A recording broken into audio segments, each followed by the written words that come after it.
Aqueles terrenos vastos e escalvados que se estendiam entre o Mosteiro dos Jerónimos e a Torre de Belém, junto daquela praia do Restelo, de onde largaram no século XV de Vasco da Gama, durante mais de um ano, milhares de operários, de técnicos e artistas portugueses, demolindo o feio para construir o belo, arrasando o inútil para pôr em seu lugar uma verdadeira síntese de Portugal no passado e no presente, ergueram tenazmente, amorosamente, esse prodigioso monumento das nossas virtudes e do nosso préstimo, que foi a exposição do mundo português. A maravilhosa exposição foi inaugurada a 23 de junho de 1940 pelo português mais digno de tal ato, o Sr. General Carmona, Presidente da República Portuguesa. E a seu lado estava o homem que a tornou possível, verdadeiro arquiteto do Portugal de hoje, novo e eterno, Salazar, e o Ministro das Obras Públicas, Engenheiro Duarte Pacheco, a quem coube a honra de a edificar, assistido pelo Comissário-Geral Dr. Augusto de Castro, pelo Engenheiro Saio Melo e pelo Arquiteto Cotinelli Telmo. Os antigos terrenos transformaram-se na soberba Praça do Império, com a sua fonte luminosa e os seus jardins. De todos os lados se erguiam pavilhões de risco sóbrio e digno, de uma originalidade e de um gosto incontestável. Os olhos deslumbravam-se com as perspectivas imprevistas, com a pureza das linhas, com o equilíbrio dos volumes. Ao cinema português, cumpria prolongar no tempo e no espaço a magnífica, fixando-a num filme que servisse para matar as saudades dos que a viram e para a mostrar aos que não puderam vê-la. Foi o que o cinema procurou fazer, lamentando não dispor de mais amplos recursos que lhe permitissem traduzir fielmente a par das formas, a cor, a alegria e a imponência da exposição de Belém. Todas as inúmeras obras de arte que a compunham não eram unicamente feitas de matéria, também eram feitas de espírito e tinham uma alma, a própria história de Portugal. E essa história, a mais bela de todas, foi novamente contada ao povo por meio de alegorias e de símbolos. Um dos mais grandiosos era sem dúvida o monumento ao infante Dom Henrique, autêntico padrão erguido ao gênio da raça. Nós demos ao mundo novos mundos, lembrava aos visitantes uma das legendas do pavilhão de honra. E o interior do pavilhão, em redor de um átrio decorado com as bandeiras de todos os municípios portugueses, continha uma sala de recepção ornada de tapeçarias de alto preço, uma sala de honra onde se evocavam as mulheres célebres da tradição portuguesa, desde a padeira de Aljubarrota à Soror Mariana, e um teatro de concepção moderníssima.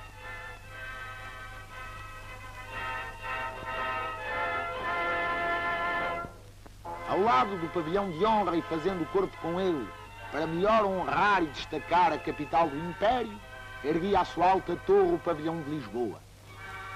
Um dos seus mais belos aspectos exteriores é o pátio, em que um baixo relevo estilizava a arquitetura em presépio da cidade rainha do Ocidente. O átrio do pavilhão de Lisboa foi consagrado a São Vicente, patrono da capital, em cujas armas figuram os dois corvos heráldicos do santo.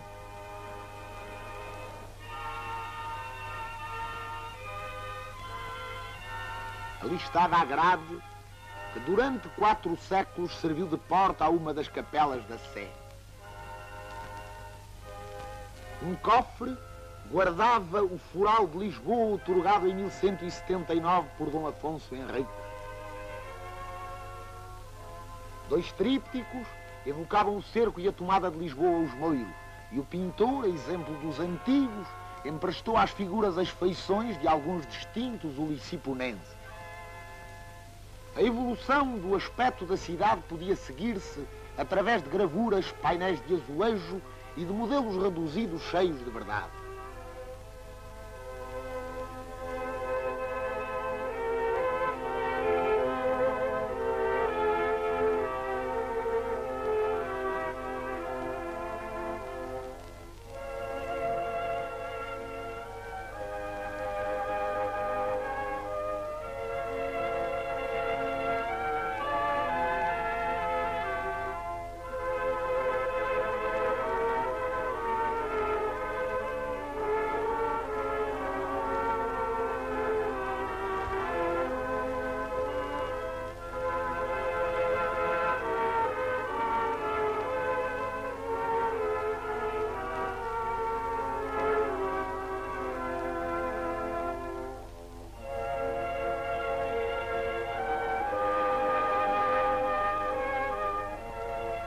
mas não se evocava apenas a Lisboa do passado e a do presente.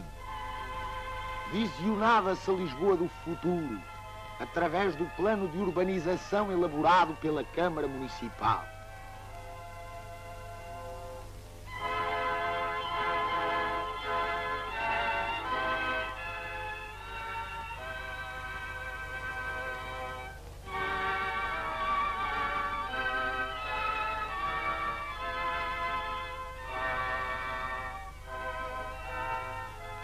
E as obras já feitas, que ali se documentavam, garantiam que tal plano não ficará apenas em projetos vagos.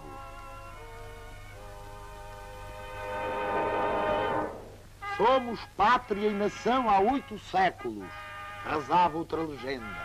E o que durante esses 8 séculos sonhamos e realizamos, podia ver-se claramente através dos pavilhões da secção histórica. O primeiro deles era o da fundação. Quando Portugal nasceu, fundou-se a nação que maior influência teria no mundo. Quem fundou Portugal? O seu primeiro rei, Dom Afonso I, filho do conde Dom Henrique de Borgonha, cuja árvore genealógica se pintou numa parede.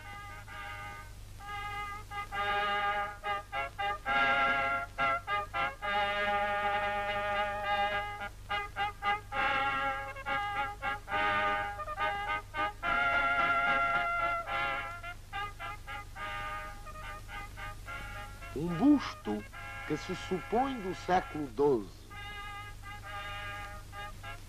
A lâmina da espada que se encontrou no túmulo de Coimbra e uma estátua de enormes proporções, a cujos pés ardia a chama da memória, homenageavam o fundador.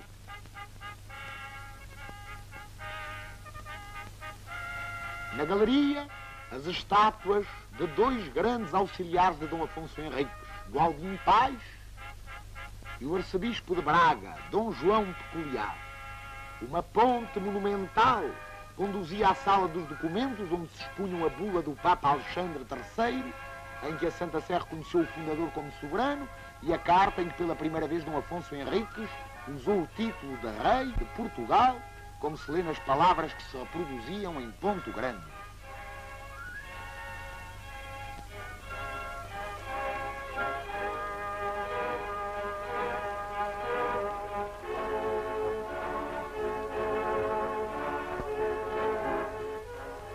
Ao centro da sala dos castelos estava o modelo do Castelo de Guimarães. Na sala das batalhas oferecia-se a visão de Lisboa Moira, com os seus minaretes e azoteias.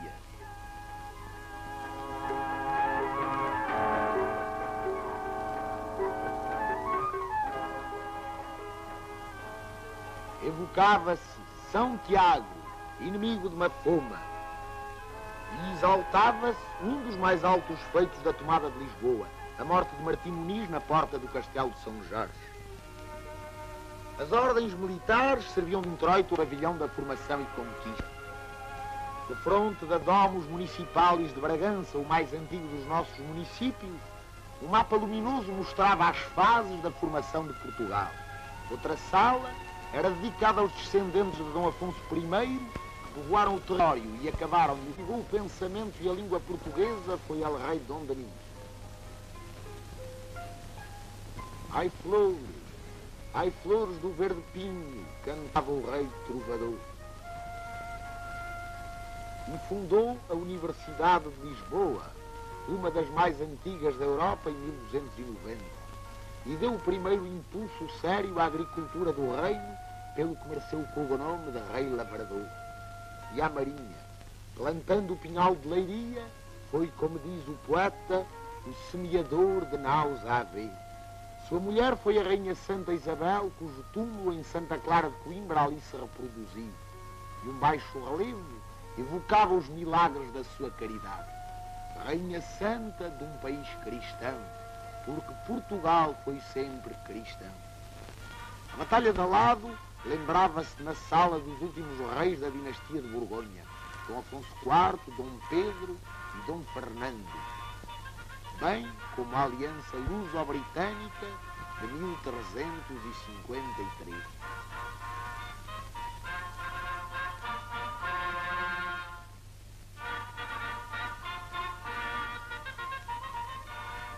figura do condestável Dom Nuno Álvares Pereira erguia-se no limiar do pavilhão da Independência. As pinturas murais da sala de Dom João I reproduziam o seu casamento com Dona Filipa de Lencastre. O grande legislador João das Regras e São Jorge, patrono do reino. Uma estátua do rei de boa memória tinha aos pés o seu elmo de combate.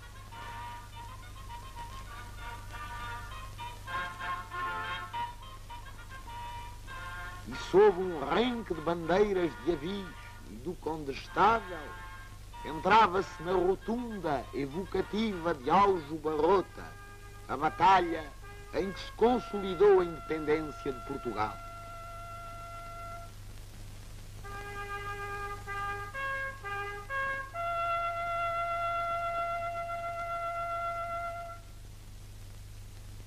Uma cripta imponente abrigava as cópias dos túmulos do mestre de Davis e de Dona Filipa de Lencastre, cujas estátuas jacentes mantêm através dos séculos a mesma atitude que tiveram na vida, de mãos dadas. Antes dos descobrimentos portugueses do século XV, imaginava-se o mundo de uma forma fantasista e supunha-se o mar povoado de monstros, inviolável. Quem passar o cabo não, ou voltará ou não, dizia o povo. Mas os marinheiros portugueses, afrontando todos os perigos e sem temer nenhum mistério que não fosse divino, passaram além do mar nas suas frágeis naus e caravelas.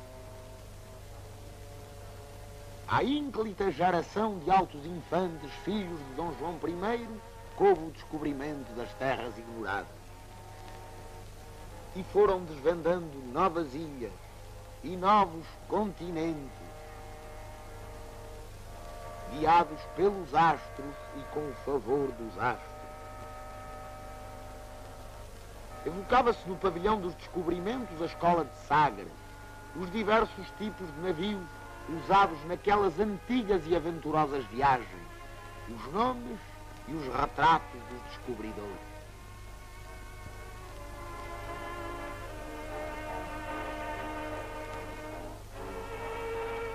Dom Afonso V, grande impulsionador da marinha portuguesa, tinha a sua sala própria.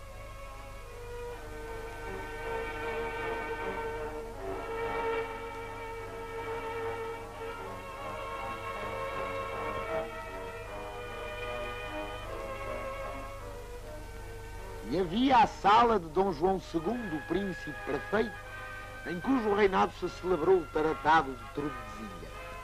E evocavam-se a viagem de Diogo Cão na costa e no interior da África e as de Bartolomeu Dias, o primeiro que dobrou o Cabo das Tormentas e Pedro da Covilhã.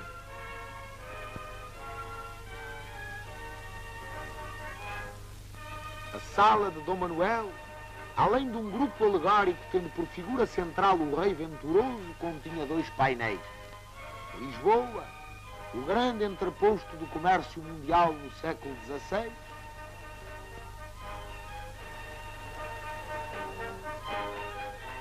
e a embaixada enviada ao Papa Júlio II.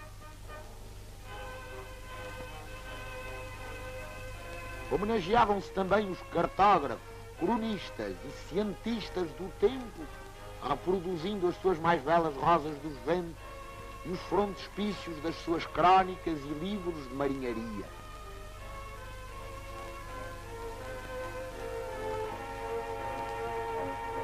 Os portugueses haviam atingido pelo seu esforço heroico apogeu, senhores das terras sim, senhores dos oceanos, e depois de evocar Fernão de Magalhães, primeiro navegador que deu a volta ao mundo, glorificava-se Camões e a sua epopeia eterna, os Lusíadas.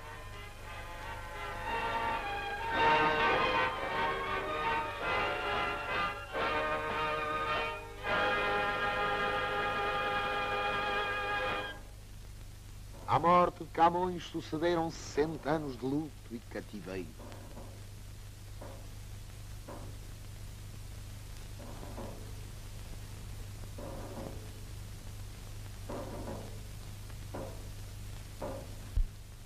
Mas em 1640, a independência que o prior do Crato procurara em vão defender na Batalha de Alcântara, recuperou-se graças ao esforço de portugueses de lei, de que Dona Filipa de Vilhena é o exemplo magnífico.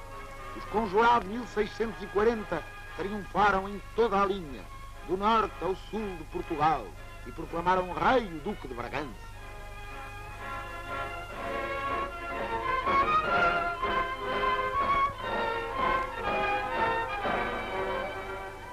Dom João IV e os seus descendentes, em 28 anos de lutas porfiadas, vencendo em Vila Viçosa, em Elvas, no Lamachial, em Montes Claros, com a ajuda de Deus e de Nossa Senhora, consolidaram definitivamente a independência de Portugal.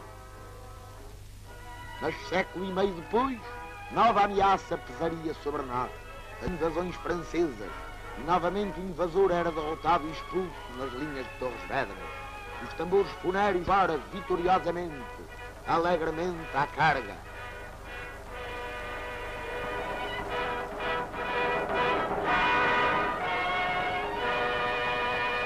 Mais uma vez, portugueses sabiam salvar a sua pátria, essa ditosa pátria, nossa amada, que esta magnífica estátua simbolizava na Praça do Império. Erguia-se ela diante do pavilhão dos portugueses no mundo, onde se condensou numa síntese perfeita toda a nossa ação exterior no tempo e no espaço. Na sala da Europa política mostrava-se a árvore genealógica dos chefes das nações católicas europeias descendentes de Dom Afonso Henrique.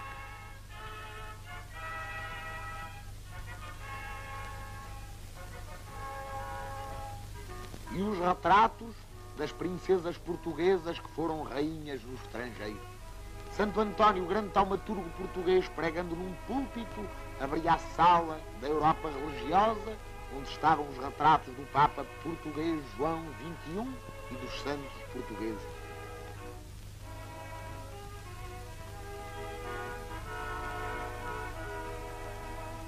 Na sala da Europa militar, recordavam-se as intervenções dos soldados portugueses nas guerras e pelejas estrangeiras, desde o século XII ao século XX, sem esquecer o famoso torneio dos 12 de Inglaterra.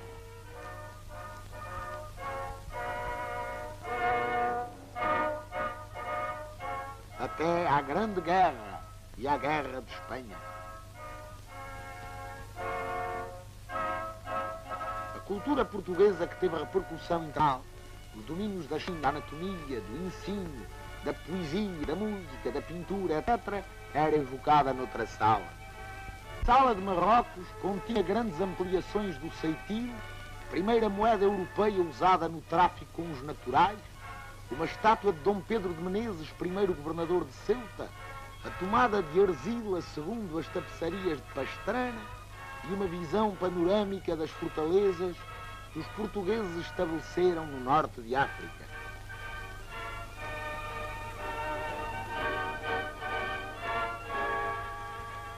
Confinava com ela a sala da fé e dos sacrifícios feitos em Marrocos, com a figura de Dom Sebastião cavalgando na sua louca, mas maravilhosa aventura de Alcácer Quibir, a imagem de Santa Maria da África, que o infante Dom Henrique mandou para Ceuta, e a estátua de Dom Fernando, o infante santo, que morreu prisioneiro em Fez, para que Ceuta se não perdesse. A sala da costa mediterrânica lembrava o auxílio dos portugueses em Urã, os grãos-mestres da Ordem de Malta. Vinha andar em busca do reino do Prestes, dedicou-se uma sala. À Índia houve uma das mais imponentes. Uma cruz cristã sobrepunha-se a um enorme baixo relevo da Trimurti e do Templo do Elefante. E nas paredes alinhavam-se as figuras de todos os grandes da Índia. Os Cotinhos, os Ataídes, os Noronhas, os Mascarenhas, os Menezes. Ao centro, os vice-reis encimados pelos quatro maiores: Dom Francisco de Almeida, Dom Vasco da Gama, Dom Afonso de Albuquerque e Dom João de Castro. Em torno do dragão simbólico do Celeste Império, na sala da China, viam-se pinturas à maneira das que ornam a porcelana, tendo por motivos principais a deusa chinesa da misericórdia inspirada em Nossa Senhora e o evangelizador São Francisco Xavier. Na sala do Japão, as paredes tinham a forma de um biombo, onde as figuras descreviam a influência cultural e religiosa dos portugueses no Império do Sol Nascente. E nela avultava uma imagem japonesa da Virgem Santa Maria.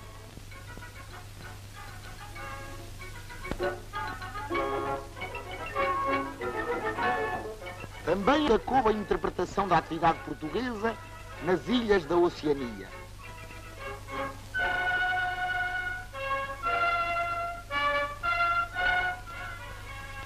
Na Sala das Américas, a ação dos portugueses no novo continente era dada por pitorescos tótems, por um grande livro com os nomes dos nossos exploradores, por uma síntese da história do Brasil colonial até Dom João VI.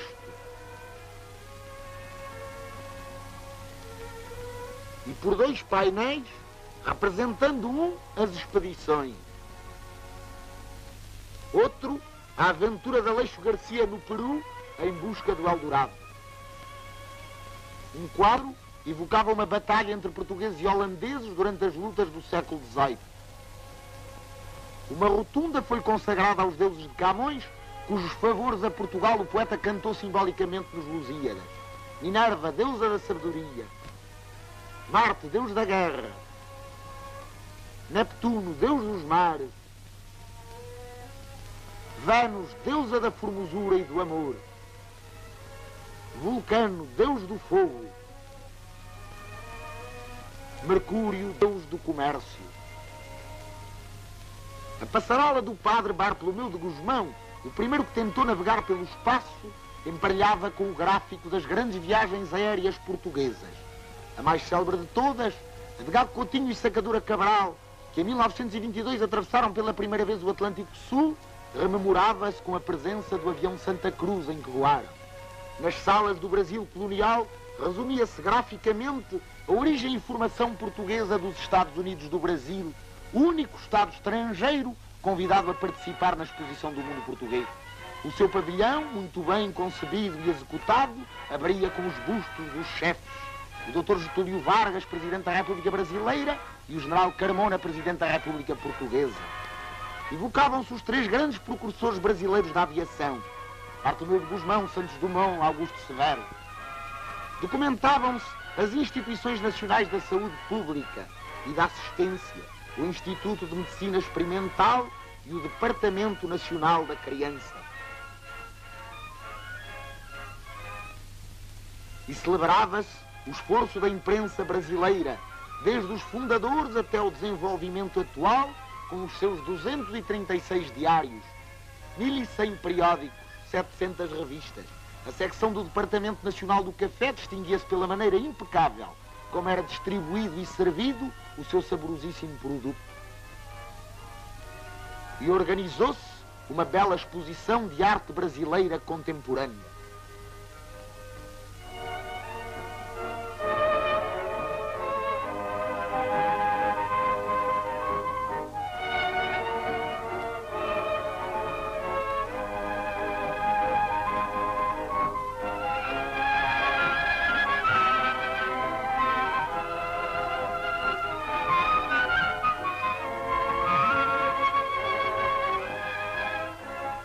Também se expunham alguns soberbos exemplares de pedras preciosas oriundas do subsolo riquíssimo do Brasil. Mas a mais preciosa de todas as pedras preciosas que se expunham era, sem dúvida, o diorama deslumbrante do Rio de Janeiro e da Baía de Guanabara, que a imagem de Cristo domina do alto do Corcovado. No pavilhão da colonização, apresentava-se e exaltava-se o esforço português de dilatação do Império e da fé durante 5 séculos. Baixos relevos e medalhões inspiravam-se em diversos motivos. A instituição das capitanias, a fundação da Fortaleza da Mina, a criação do sistema de feitorias, Lisboa, metrópole do novo Estado marítimo e colonizador. Uma série de salas era dedicada às riquezas da África e da Ásia.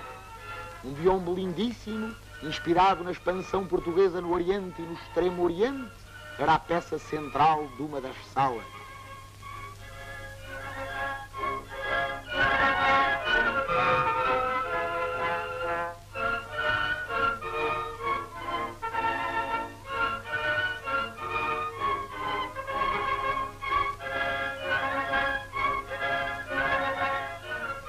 reproduzia a tapeçaria de Viena da Áustria com a entrada total de Dom João de Castro em Goa em 1547. Outras salas eram dedicadas à política indígena e à política administrativa dos portugueses do ultramar. Duas árvores alegóricas lembravam os grandes administradores do Império Colonial Português, uma até o século XVII, outra do século XVII até os nossos dias. Um gráfico construído ilustrava a recepção dos portugueses na corte do rei do Congo.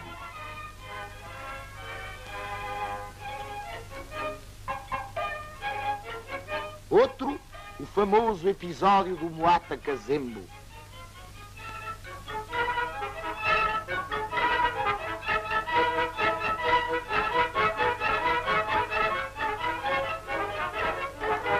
Ao fundo da sala da política dos limites, via-se o mundo dividido pelo meridiano de Tordesilhas e as entidades que participaram no tratado. O Papa Alexandre VI, os reis católicos, Dom João II e Duarte Pacheco Pereira.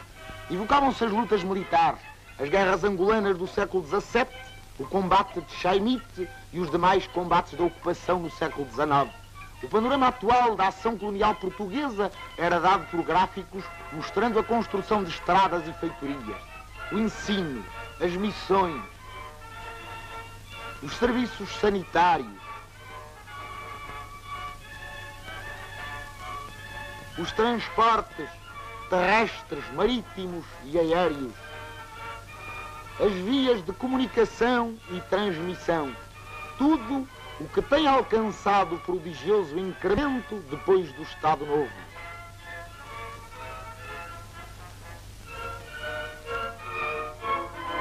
E recordavam-se alguns dos mais significativos momentos da história colonial portuguesa, desde a fundação da cidade de Luanda por Paulo Dias de Novaes, até às viagens presidenciais do chefe do Estado e do Ministro das Colónias em 1938 e 39.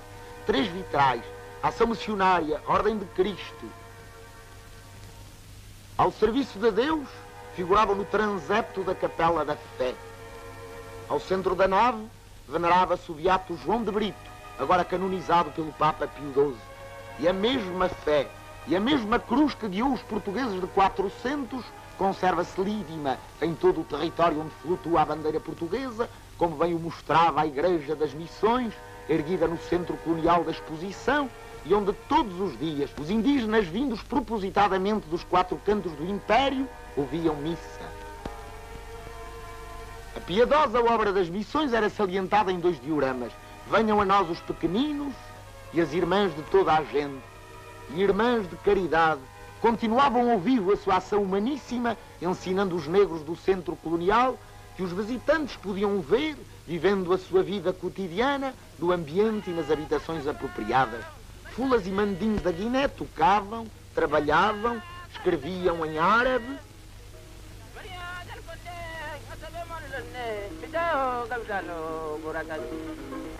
e dançavam os seus animados batuques.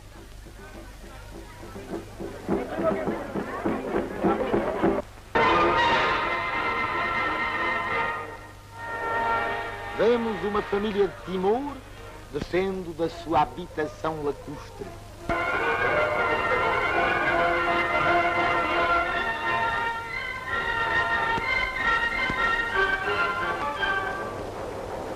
A uma rua típica de Macau, com as suas lojas e o seu pitoresco.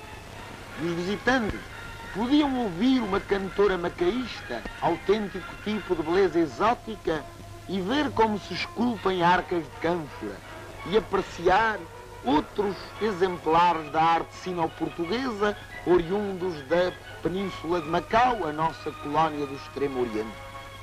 Diversos pavilhões se consagraram a cada uma das nossas províncias da África, à arte indígena, à caça, etc.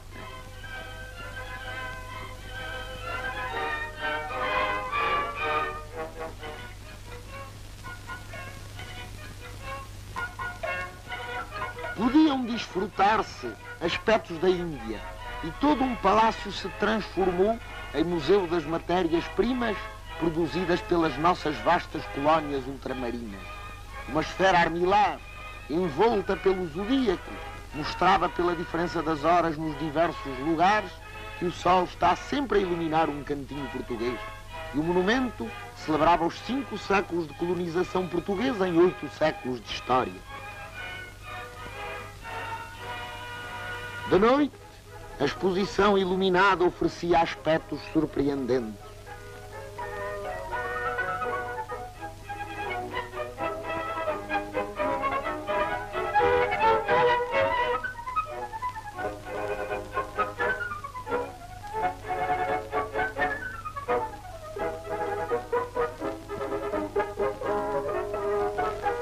E o comissariado da exposição organizou uma série de serviços ativos, impecáveis e de distrações que atraíram o público de Lisboa, de todo o país e mesmo do estrangeiro.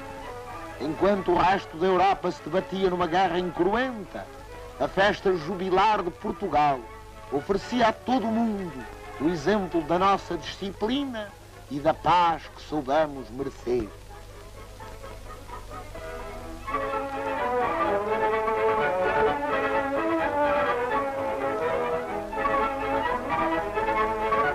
O bairro comercial, construído ao estilo do século XVI pela Associação Comercial de Lisboa, era um dos recantos mais agradáveis do enorme recinto. O ambiente quinhentista parecia evocar as melodias de Damião de Góis.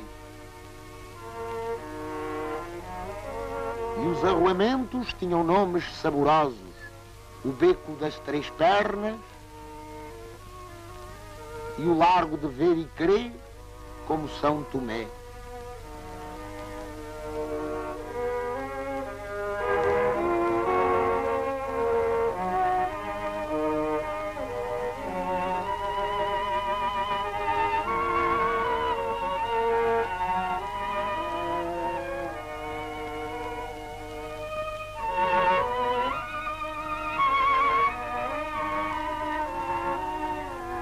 A Santo António, tão venerado pelos lisboetas, se consagrou uma casa com seu nome.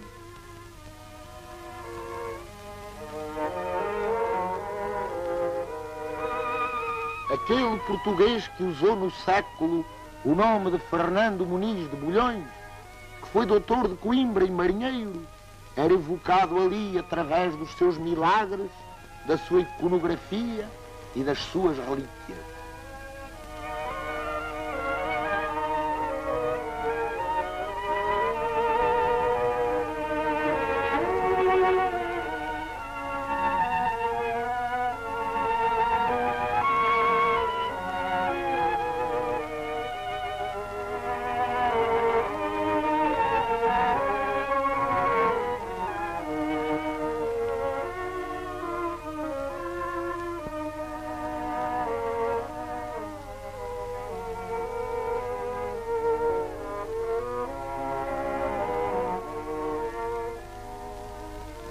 A Espanha enviou expressamente à exposição as relíquias do nosso passado que guarda em seu poder e que se expuseram nos Jerónimos. Entre outras vieram as tapeçarias de Pastrana,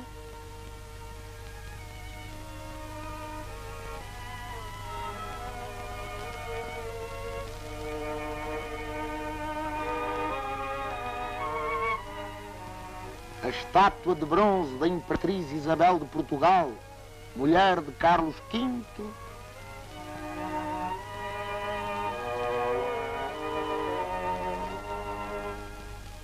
e a armadura de El-Rei Dom Sebastião. Pavilhões especiais se dedicaram aos correios e telégrafos, aos portos, aos caminhos de ferro.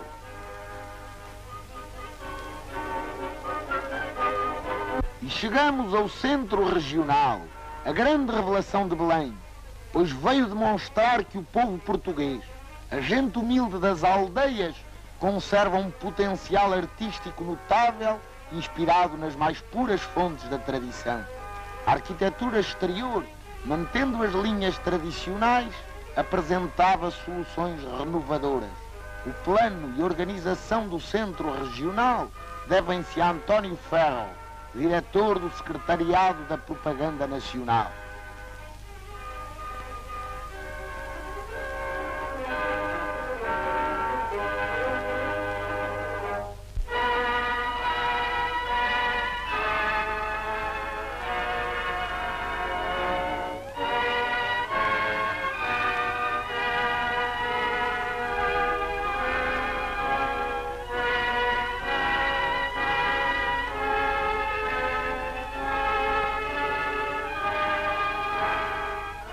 pavilhão da vida popular abria-se sob a égide dos três santinhos do povo: Santo António, São João, São Pedro e de Nossa Senhora do Mar. Um carrossel das artes e ofícios, verdadeiro índice do centro regional, era o enlevo dos visitantes.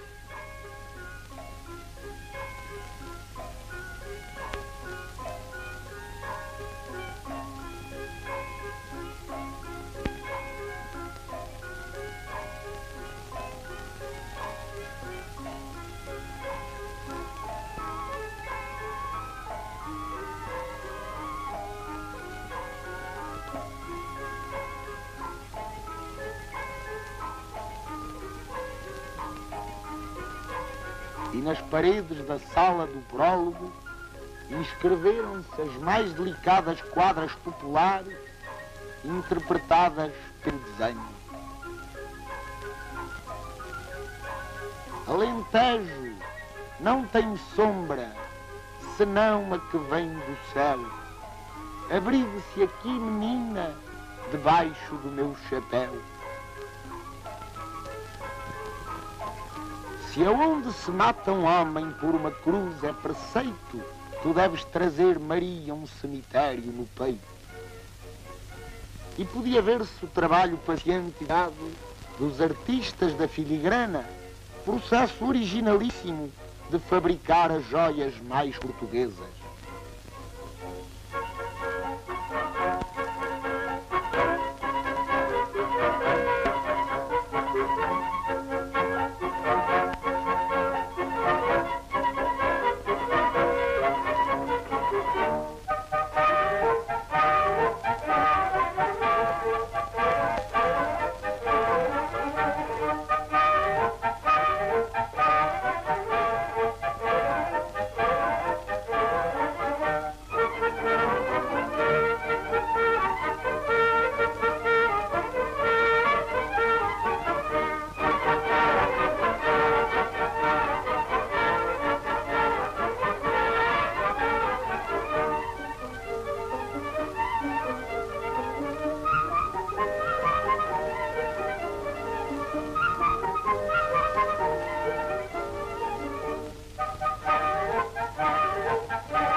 Redes de pesca, de que têm a leveza e a transparência.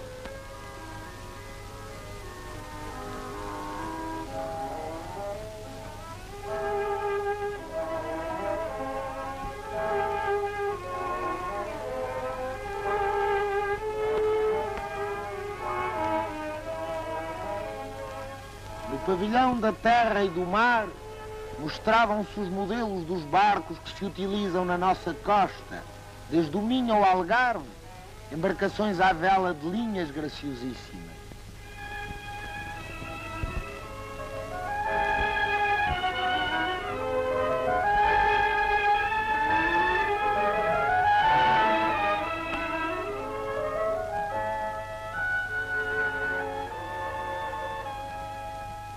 Um gráfico indicava as zonas de pesca do país e a importância de cada uma. As redes lembram as rendas que rendilheiras de Vila do Conde, da Madeira e de Peniche faziam à nossa vista, movendo os bílaros com inexcedível perícia.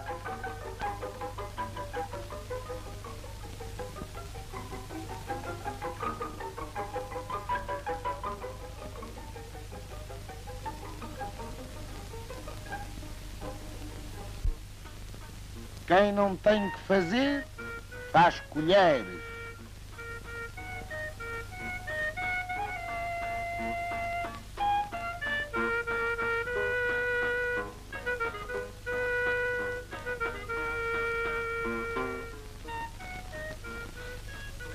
No mostruário viam-se artísticos trabalhos em chifre.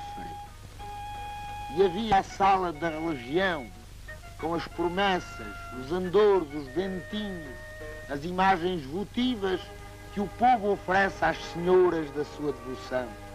Todas elas se mostravam dentro de conchas marinhas, como em nichos, desde Nossa Senhora do Cabo até Nossa Senhora da Atalaia. E havia ampliações de registros dos santos populares, em cuja honra são celebradas romarias, com festa rija e foguetório, pelo que a arte dos fogueteiros não foi esquecida.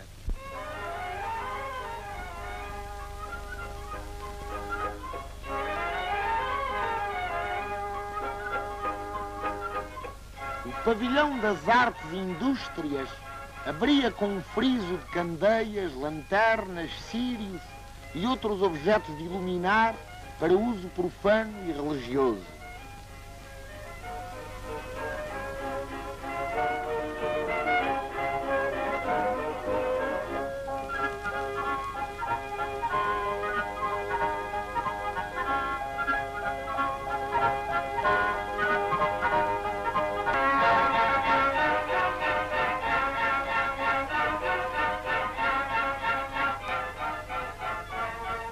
Outras artes e dons do nosso povo tinham ali também o seu lugar. A sabedoria dos adágios, a gravura, a poesia, a peletaria, a trapologia e a arte das flores artificiais, tão vistosas e coloridas.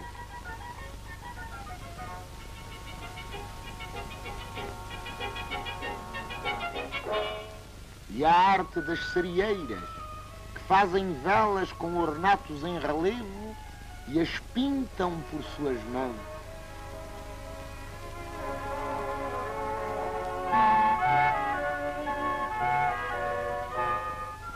Assistia-se ao fabrico